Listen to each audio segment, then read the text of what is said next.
Good morning बच्चों जैसा कि पिछले लेक्चर में हम लोगों ने पढ़ा था sexual reproduction in pteridophytes.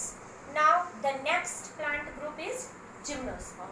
After pteridophyte we will study about the sexual reproduction in gymnosperm. Pteridophyte के बाद जो दूसरा प्लांट ग्रुप आता है वो क्या है? जिम्नोस्पर्म. इसलिए अब हम लोग जिम्नोस्पर्म में लैंगिक जनन यानी सेक्सुअल रिप्रोडक्शन के बारे में पढ़ेंगे.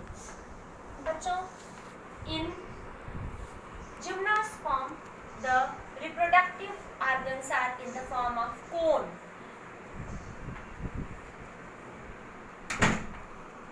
जिम्नोस्पर्म में जो जननांग होते हैं वो किसके फॉर्म में होते हैं?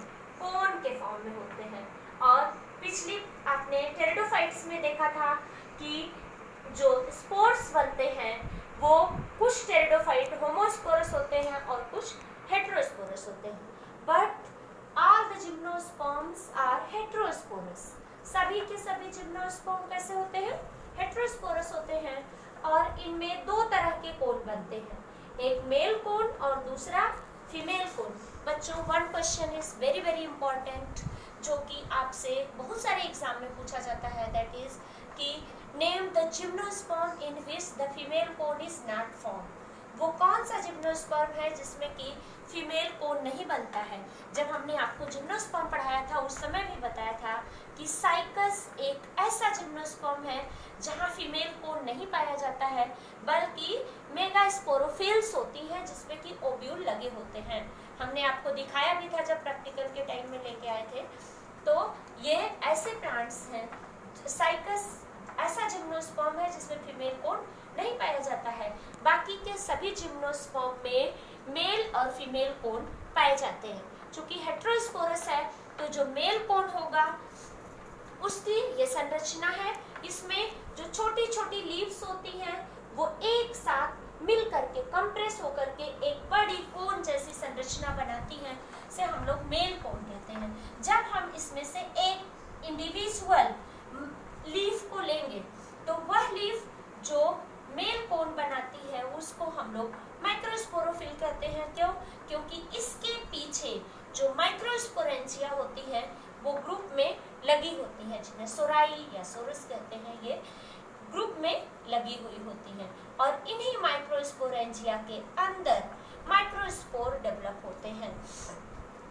तो मेल कोन में ये जो मेल कोन में माइक्रोस्पोरोफिल्स हैं, इन माइक्रोस्पोरोफिल्स के अंदर जो माइक्रोस्पोरेंजिया है, इन माइक्रोस्पोरेंजिया में रिडक्शन डिवीजन होता है, मियाटिक डिवीजन होता है. और इसी रिडक्शन डिवीजन या मियाटिक डिवीजन के बाद माइक्रोस्पोर, जिन्हें हम पॉलन ग्रेन भी कहते हैं, इनका निर्माण होता है इनसाइड माइक्रोस्पोरेंजिया. और these microsporangia are born on the special type of leaves. That leaves are known as microsporophyll. वह पत्तियां जिस पर कि माइक्रोस्पोरेंजिया लगी होती हैं उनको हम लोग माइक्रोस्पोरोफिल्स कहते हैं. और ये माइक्रोस्पोरोफिल्स कंप्रेस होकर के एक संरचना बनाती है जिसे कोन कहते हैं. चूंकि ये माइक्रोस्पोरोफिल्स है इसलिए ये मेल कोन बनाती है. अब this pollen grain germinate and give rise to male gametophyte. अब जो पॉलन ग्रेन यहाँ पर बनते हैं माइक्रोस्पोरेंजिया में, ये पॉलन ग्रेन यहाँ से डेहिस होते हैं और पहुँचते हैं आर्किगोनिया में. और यही पॉलन ग्रेन जर्मिनेट करते हैं और मेल गैमेटोफाइट को जन्म देते हैं. ये मेल गैमेटोफाइट का फर्दर डेवलपमेंट तब होता है जब ये मेल गैमेटोफाइट आर्किगोनिया पर, फीमेल कोन के जो आर्किगोनिया है वहां पर पहुंचता है. अब बच्चों, the next step is what is the female cone.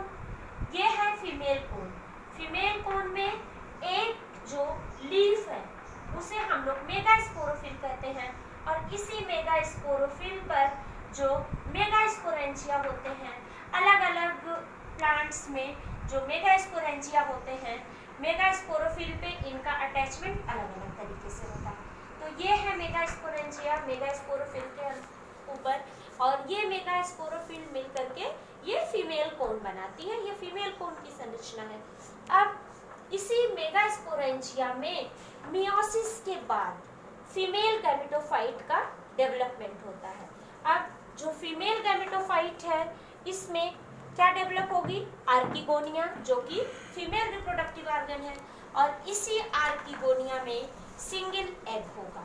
इसमें नेक होगी। आर्किगोनिया की संरचना जैसा कि हमने आपको पहले भी बताया है, it have a neck and a venter. तो जो वेंटर है इसी में एग सेल होती है। अब बच्चों, आफ्टर पॉलिनेशन, जब यहाँ से डेहिस होकर के मेल गैमेटोफाइट मेगास्पोरेंशियम में जो आपकी आर्किगोनिया बनी है, इस आर्किगोनिया के नेक पर पहुँचता है, तो यहाँ पर इसमें मेल गैमेटोफाइट का फिर से डेवलपमेंट होता है, और एक मेल गैमेटोफाइट जो होता है इसमें पॉलन ट्यूब जर्मिनेट करती है। इस पॉलन ट्यूब के जर्मिनेशन से, सपोज करिए this is the pollen grain, या जो आप मेल गैमेटोफाइट कहते हैं, ये जब पहुंच जाता है आर्किगोनिया पे, तो इसमें इस तरह से ट्यूब बनती है, और इस ट्यूब में जो ये न्यूक्लियस होता है ये डिवाइड होकर के दो न्यूक्लियस बनाता है, और ये दोनों मेल गैमीट्स होते हैं। तो ये गैमेटोफाइट जो है वो डेवलप करता है कब? जब वो आर्किगोनिया पर पहुंच जाता है, तब उसका फर्दर डेवलपमेंट होता है, और वहाँ पर ये पॉलन ट्यूब डेवलप करता है, और inside the pollen tube two gametes are produced. These two gametes will be known as the male gamete. ये क्या होंगे? Male gamete होंगे। ये two male gametes are produced. In the cycles, this pollen tube is hostorial. That means कि ये pollen tube जो होती है ये न्यूट्रिशन को शक करती है, और इन डेवलपिंग मेल गैमेट्स को न्यूट्रिशन देती है। अब ये pollen tube develop inside the pollen tube two male gametes are developed, and the pollen tube is hostorial type. The male gamete, now one male gamete fuses with the egg cell. Here is the egg cell of the archigonia. So one male gamete fuses with the female gamete, या egg, and form the zygote. This zygote develop into embryo, and the embryo develop into ovule, or this ovule develop into seed. Fruit is not developed in the gymnosperm. हमने आपको पहले भी बताया है कि gymnosperm में food का development नहीं होता है, और सीड में एक फीमेल गैमेटोफाइट टिश्यू जो है ये प्रेजेंट होता है, जो कि in the form of endosperm है। वह फीमेल गैमीट, जो कि ये क्वेश्चन आपसे पूछा जाता है कि सीड में जो फीमेल गैमीट है वो कौन सा पार्ट है, तो दैट इज एंडोस्पर्म, क्योंकि जिम्नोस्पर्म में जो एंडोस्पर्म डेवलप होता है, that endosperm develops before fertilization. तो जिम्नोस्पर्म में एंडोस्पर्म फर्टिलाइजेशन के पहले डेवलप होता है, इसलिए ये हैप्लॉइड टिश्यू होता है। In many exams this question is frequently asked to you कि in the gymnosperm the endosperm is N, 2N, 3N. तो बच्चों don't be confused, in the gymnosperm the endosperm is always N. N means haploid, because it is developed from the gametophytic tissue. ये fertilisation के पहले gametophytic tissue से develop होता है, इसलिए gymnosperm में जो एंडोस्पर्म है दैट इज हैप्लॉइड.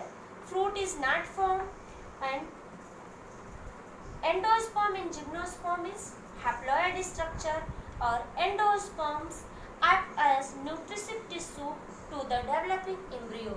क्या काम है इस हैप्लॉइड टिश्यू का? ये जो एंडोस्पर्म बना उसका काम क्या है? ये डेवलपिंग एम्ब्रियो को न्यूट्रिशन देता है.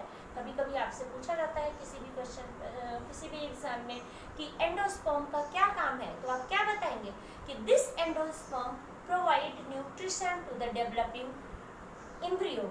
ये एंडोस्पर्म जो डेवलपिंग एम्ब्रियो है उसको न्यूट्रिशन देता है. तो इस तरह से बच्चों हम लोगों ने जिम्नोस्पर्म में सेक्सुअल रिप्रोडक्शन को कंप्लीट किया. आप इतना ध्यान रखिएगा कि ये हेटेरोस्पोरस है, इनमें कोन्स बनते हैं और कोन दो तरह के बनते हैं, male cone, female cone. Male cone में जो माइक्रोस्पोरोफिल्स होती हैं उनसे मिलके बने होते हैं, जिसमें माइक्रोस्पोरेंजिया डेवलप होंगी, और इन माइक्रोस्पोरेंजिया में मियासिस से क्या डेवलप होगा, मेल गैमेटोफाइट। इसी तरह से जो फीमेल कोन है वो मेगास्पोरोफिल से मिलके बनी होंगी, इस मेगास्पोरोफिल पे मेगास्पोरेंजिया होगी, और इस मेगास्पोरेंजिया में क्या डेवलप होगा, आर्किगोनिया या फीमेल गैमेटोफाइट। अब ये यहाँ पर जो आपका मेल गैमेटोफाइट है ये पॉलिनेशन के बाद पहुँचता है आर्किगोनिया में, वहाँ पर इसमें पॉलन ट्यूब डेवलप होती है, 2 गैमेट्स बनते हैं, और इसके बाद ये गैमेट एक सेल को फर्टिलाइज करके जाइगोट बनाता है, और जाइगोट एम्ब्रियो में डेवलप होता है, और इनमें नेकेड शीट बनते हैं। इसीलिए हमने आपको पहले जब जिम्नोस्पर्म पढ़ाया है तब बताया है कि gymnosperm are also known as the naked seeded plant, नग्न बीजी पौधे। जिम्नोस्पर्म को हम लोग नग्न बीजी पौधे कहते हैं। क्यों? क्योंकि इसमें जो बीज बनते हैं वो फल के अंदर नहीं होते हैं, नेकेड ओव्यूल होते हैं। और याद रखने की बात है आपको कि इसमें जो एंडोस्पर्म होगा वो हैप्लॉयड होगा, और ये गैमेटोफिटिक टिश्यू से डेवलप होता है।